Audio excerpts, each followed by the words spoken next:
This instructional video will show how to replace a toner cartridge in the Kyocera M2040dn printer.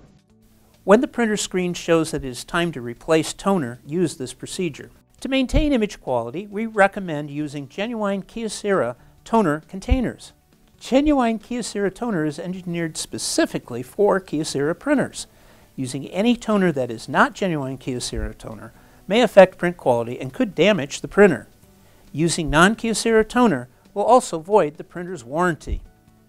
Push this button to open the front cover.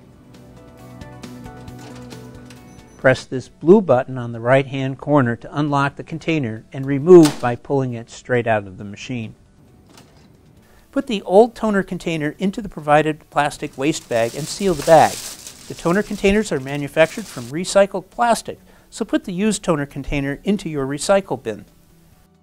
Remove the new toner container from its box, being careful not to touch this electrical contact. Shake the toner back and forth 5 or 6 times. Grasp the container at this location and insert it into the printer and rotate the cartridge up until these 2 arrows are pointing towards each other. You should hear an audible confirmation click. Close the front cover. Wait until the machine comes to ready.